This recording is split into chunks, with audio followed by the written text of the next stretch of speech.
So for today's video mga boss, magbibigay tayo ng review dito sa Alsbin 1.4 manual transmission na nakuha ko sa Changan Automobile. So marami kasing naghahanap ngayon sa internet kung kumusta nga ba yung performance ng Changan, kung okay ba siya, fuel consumption, kung goods ba siya, yung makina niya ba, goods ba.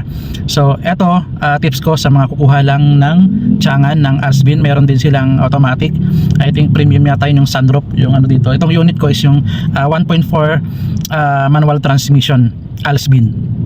So sa fuel consumption, 1 liter is 10 to 15, kasi until now yung 10 liter hindi pa rin namin naubos, 2 weeks na siya.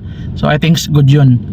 Siguro dahil manual transmission, ewan ko, hindi ako sure, kasi dati yung automatic nasakyan ko is sobrang magastos siya sa gasolina. Pero dito sa manual transmission, siguro hindi pa ako sanay, pero tingin ko talaga sobrang tipid niya pagdating sa gas, no? So all goods yun. Pinakamagandang point yun dito sa brand ng Changan, na yung fuel consumption niya sobrang matipid.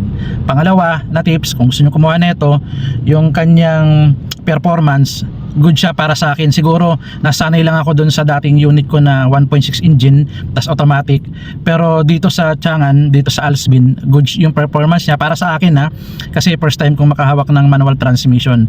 Medyo may konting naanuhan lang ako, konting parang medyo yung arangkada niya, siguro dahil magkaiba sila ng automatic, medyo may, para sa akin may konting delay ng konting-konti lang talaga. Hindi mo masasabing problema siya, pero goods siya para dun sa price niya. I think ang price nito ngayon sa market is more or less 500 to 600,000, no? Goods na yun para sa ganitong brand, no? So sa performance niya, okay siya.